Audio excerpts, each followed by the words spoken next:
What's up guys, Gunnar here, and today I want to talk a little bit about my expectations for Battlefield 4. There's been a lot of disappointments regarding patches and that kind of stuff with Battlefield 3, and I think that's mainly been due to consoles, to be honest. First of all, it costs about $20,000 per patch, and also the process of releasing a patch on console is just so long. First you have to make the patch, then you have to send it in for validation or approval at Sony and Microsoft, and then you can release it like a month after you make it. And that's why they chose to make huge patches and send them out with the DLC, rather than making small patches and sending them out like every now and then, like they could have done if it was a PC only game, for example. Because on PC it's just like, make a patch, release it, done. So what I don't get is why they didn't just make patches for PC and then see how people like that, if it improved it, and then go in and release it on console. That would also be like a way to see what are we gonna get on console, because we can see it on PC now.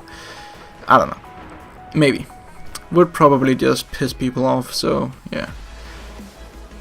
And yeah, I basically look at Battlefield 3 as a kind of proving ground for the Frostbite 2 engine. Because if you look at the Frostbite 1 and 1.5 engine for Bad Company 1 and 2, they were both optimized for console, while Frostbite 2 was a complete redesign of the engine, and it was optimized for PC and to run on the 64-bit systems and the DirectX 11, I believe. So it was optimized for the new PC builds.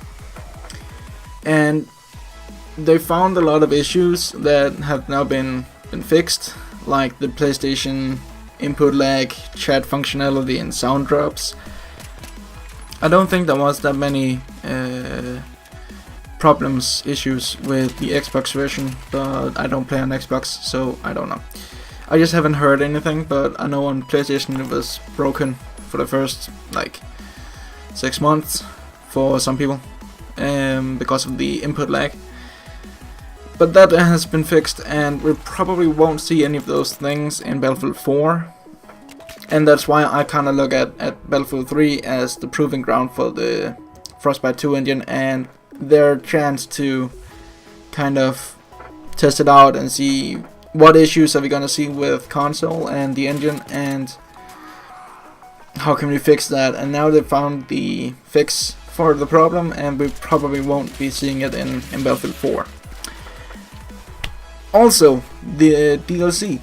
If we look at the DLC, I think they used the DLC in Battlefield 3 as a way to test out the game modes and map design and see what people like to play, because they've no doubt been opening up to a much larger user base than they've ever had before. It started out as Battlefield 1942 as just, you know, the main war, I guess, simulator on PC, and then they went to focus on the console market, and now they've kind of expanded to everyone.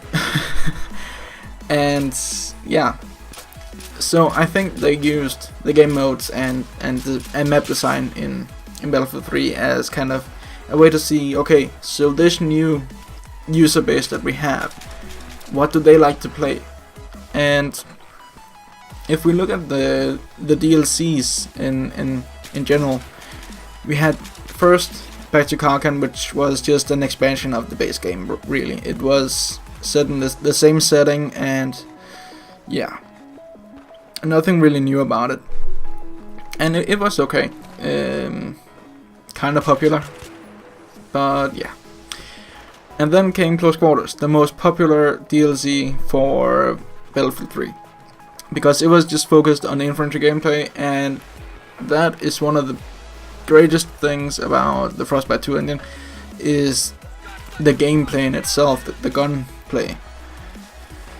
Yeah, and there's still people playing that. While after that we got Armored Kill. It wasn't popular. It featured some of the largest maps in Battlefield history, and people were just not digging that at all. Yeah. So then we had Aftermath, which was again kind of the same size as the base game, with some fancy map design. And it was okay. People are still playing that, and yeah. And then we're gonna get the endgame expansion here in March. That's gonna have high-speed action, and I'm thinking that it's gonna be linear maps because of the high-speed action. Because if you're gonna, yeah, I don't know. It just seems logical to me that if you are gonna be racing, then you're gonna be racing down a linear path. Maybe. I don't know. We'll see. And depending on the success of that, we might see more of that in Battlefield 4. Yeah, and then we have the special game modes, where first we've seen many different versions of Conquest and CDM. Yeah, that is what it is. Gunmaster and Scavenger mode were extremely popular, because it again featured the gunplay of Battlefield 3. Scavenger mode was kind of a conquest type thing, where you just strip down to your pistol unless you could find a weapon lying around. But it really got you back to basics, you know? You had to dig down and just grab your pistol and just own people with it. So you kind of had to figure out, how do I use this pistol and overcome that.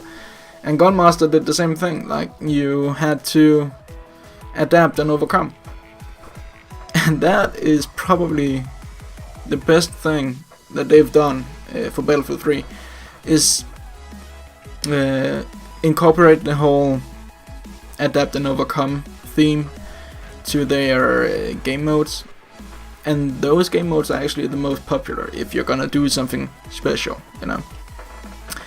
Because tank superiority, yeah, that wasn't popular at all. Sleep mode engaged. At least on console. That was fucking boring. Yeah, and I haven't even tried it on PC yet. Don't even want to. But you know, yeah. We'll see about air superiority, if that's any better. I doubt it, but yeah. And then capture the flag. Capture the flag might actually be awesome, but yeah, we'll see. So my expectations for Battlefield 4, I guess, is this. They've stated earlier that Battlefield 4 is going to be a modern shooter, or actually I think they said that the future of Battlefield is in the modern scene, so yeah. We're probably going to be seeing a modern shooter. But I think we're going to be seeing a more polished game, because as I said, I look at Battlefield 3 as their proving ground for the engine, and they found a lot of issues that they've fixed and stuff like that. Although the PlayStation 4 might fuck it up, since it's nothing like the PlayStation 3.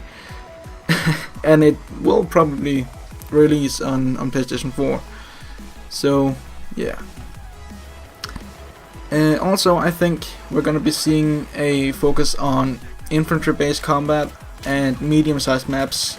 Medium-sized maps in the sense that it's about the same size as the Vector Carcan maps, the Aftermath maps, and the base game maps.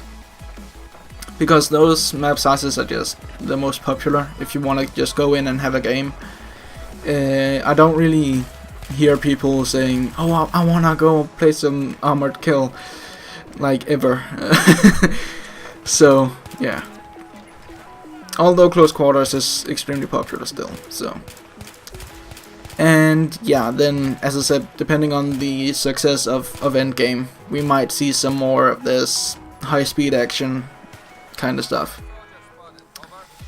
But yeah, I think definitely we're gonna be seeing more game modes where you have to adapt and overcome something, like Gunmaster or Scavenger, in that kind of style.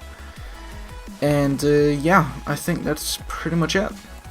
I hope you enjoyed the video, and leave your thoughts in the comments, and I'll see you guys later. Bye.